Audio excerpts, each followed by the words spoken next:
राज्याला विकासाची दिशा देऊन प्रगतीपथावर नेणारे लाडके मुख्यमंत्री आदरणीय देवाभाऊ तसेच जलसंपदा मंत्री गिरीश भाऊ महाजन, पालकमंत्री राधाकृष्ण विखे पाटील आणि आपल्या कोपरगाव नगरपालिकेच्या निवडणुकीच्या प्रचार सभेसाठी आज ते उपस्थित आहे। प्रथम सर्व कोपरगाव वासियांच्या वतीने मी त्यांचे स्वागत करते, आभार मानते।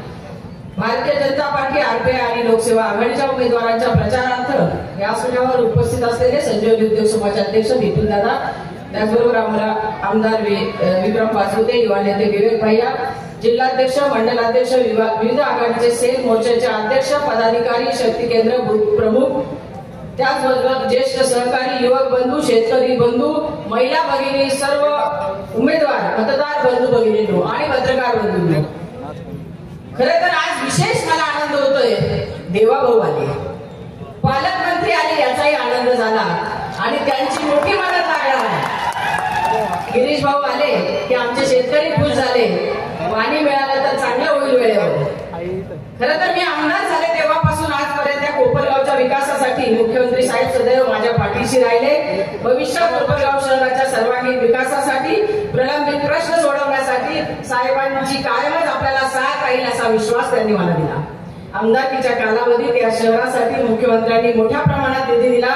नगरपालिकेची प्रशस्त अशी प्रशासकीय बिल्डिंग, डिजिटल वाचनालय, पंचायत समितीची इमारत, तसंच त्यांचं अधिकारी निवासस्थान, बस स्थानक, शहर, ग्रामीण पोलीस स्टेशन असे वेगवेगळे केले आणि त्यासाठी सुद्धा नवीन इमारत, पोलीस वसाहत, फायर स्टेशन अशा भव्य कोपरगावच्या वैभवात भर टाकणाऱ्या इमारतींसाठी साहेबांनी निधी दिला। कोपरगाव वासियांच्या वतीने साहेबांचे मनपूर्वक धन्यवाद। नगरपालिकेचे बाजारपेठे असतील, शहर पाणी पुरवठा योजनेसाठी वाढीव निधी असेल, शासकीय योजना, प्रधानमंत्री आवास योजना, रमाई आवास योजना, महिलांसाठी स्वच्छतागृह, अनेक कामांसाठी दिलेल्या निधीबद्दल खूप खूप धन्यवाद। कोपरगाव रेल्वे स्टेशनचे सुशोभीकरण सुद्धा आपल्या सरकारने केलेले आहे। कोपरगाव शहरासाठी असलेले 220 केव्ही सबस्टेशनचे रखडलेले काम पूर्ण करता आले।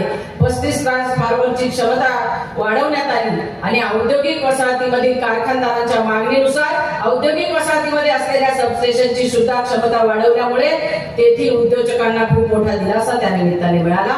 त्याबद्दल सुद्धा साहेबांचे धन्यवाद। वर्षानुवर्ष सोयी सुविधांपासून वंचित असलेला त्रिशंकू भाग कोपरगाव शहरात समाविष्ट करून हद्दवाढ करण्यास मदत केली। साहेब आपले मनापासून खूप खूप धन्यवाद। त्या परिसराच्या विकासासाठी आपण निधी द्यावा अशी मी विनंती करते। सत्ता बच्या जागेच्या संदर्भात शासन स्तरावर पाठपुराव्याला आपण मदत करून हा प्रश्न सोडवल्याबद्दल धन्यवाद। गोकुळ नगरी जवळच्या नाल्यातील पुलासाठी निधी दिला, त्यामुळे पूर परिस्थितीत जे आपले हाल होते त्याच्यासाठी सुद्धा मदत झाली। कोपरगाव कृषी उत्पन्न बाजार समिती करता विश्रांतीगृह, चर्चासत्र करता हॉल आणि शेतीउपयोगी साहित्य विक्री करता गाडे, कॅन्टीन, कार्यालय असं शेतकरी भवन आपण आज मंजूर केलं। आपले प्रधानमंत्री जयकुमार भाऊंचे सुद्धा मनापासून धन्यवाद। साहेब आपण मुख्यमंत्री सहाय्यता निधीतून अनेक इंद्रांना करोडो रुपयाचा निधी आमच्या कोपरगावसाठी दिला। या अनमोल मदतीबद्दल सुद्धा धन्यवाद। खरं तर भारतीय जनता पार्टी पक्ष संविधान हा देशाचा आत्मा आहे असं मानणार आहे। या विचारधारेचा हा पक्ष आहे। सबका साथ, सबका विकास, सबका विश्वास।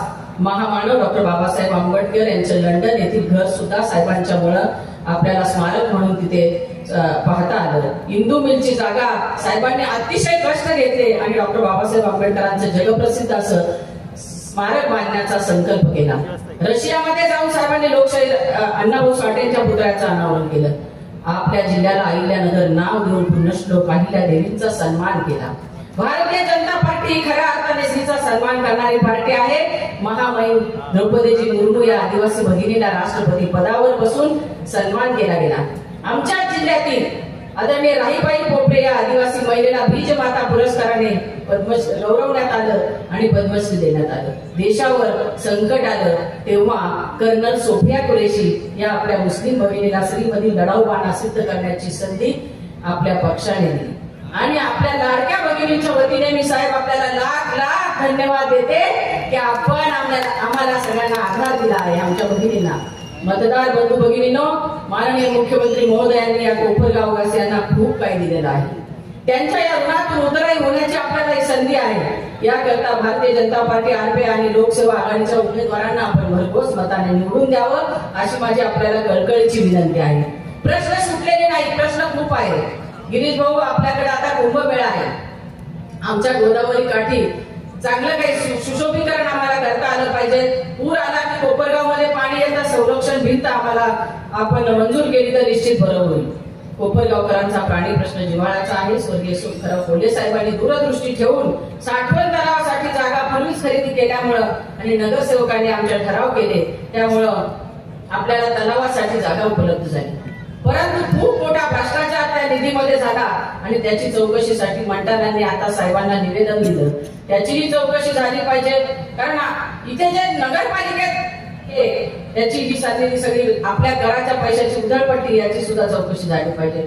साहेब, कोपरगाव शहरापासून संजीवनी उद्योग समूह जवळ असल्यामुळे या शहरावर कोणताही संकट येऊ, पुराचं येऊ, कशाचं येऊ, कोरोनाचं येऊ, माननीय बिपिनदादांनी डिझास्टर मॅनेजमेंट यंत्रणा संजीवनीवर उभी केल्यामुळे काहीही संकट आलं की संजीवनीचा कर्मचारी, संजीवनी उद्योग समूह आणि आपला भारतीय जनता पार्टीचा कार्यकर्ता कोपरगावच्या या मदतीला कायम धावून जात असतो. आणि म्हणून विवेक भैयांनी सुद्धा कोरोना काळात सेंटर उभं केलं. साहेब सुद्धा महाराष्ट्रभर कोरोना काळात आपल्याला सगळ्या रुग्णांना दिलासा देण्यासाठी फिरत होते. आणि ही जनता अतिशय शून्य आहे साहेब. कुठं थांबायचं आणि कुठं लढायचं हे त्यांना कळतं. आमचे कोपरगावचे नागरिक, व्यापारी, बाजारपेठ यांच्यासाठी जे जे काही प्रश्न आम्ही आपल्याकडे मांडू त्यासाठी आपण निश्चित सहकार्य कराल असा माझा विश्वास आहे. शहरात आजही पिण्याच्या पाण्याचा प्रश्न असेल, रस्त्यांची दुर्दशा असेल, यासाठी मदतीची आपल्याकडून मी अपेक्षा व्यक्त करते. साहेब, आपण सीएनजी प्लॅन्टच्या उद्घाटनाच्या वेळी आला तेव्हा आपण बघितलं की आमच्या परिवारावर, भारतीय जनता पार्टीवर, मोदी साहेबांवर, शहा साहेबांवर आपल्यावर प्रेम करणारी ही जनता आहे. आज तर पालकमंत्री उभे आहेत. आपले जे समोरचे उमेदवार आहेत त्यांनी मला फोन करून सांगितलं की साई, मी लोणीच्या कार्यक्रमावर आलो, परंतु आपला जो कारखान्याचा कार्यक्रम झाला तसा तो झाला नाही. विवेक भैयांची दृष्ट काढा. त्यामुळे पालकमंत्री साहेब, कोणाला किती पाठीशी घालायचं हे आपण ठरवा. माणसं अशी दलबद्दू असतात. आणि माझ्याकडे आजही तो मेसेज आहे विवेक भैयांच्या कौतुकाचा.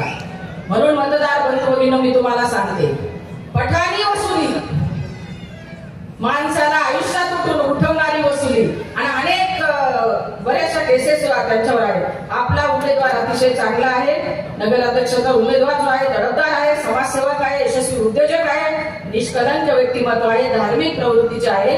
आणि म्हणून एका चांगल्या मुलाला आपण संधी द्यावी आणि आपले जे काही सोबत सहकारी उमेदवार आहेत त्यांनाही संधी द्यावी. 2 डिसेंबर रोजी जे कमळासमोरील बटन दाबून आणि छत्री समोरील बटन दाबून आपण आपले नगराध्यक्षाचे जे उमेदवार आहेत सन्मान, त्यांना जास्तीत जास्त मताधिक्याने निवडून द्यावं अशी मी सर्वांना खूप खूप कळकळीची विनंती करते. धन्यवाद.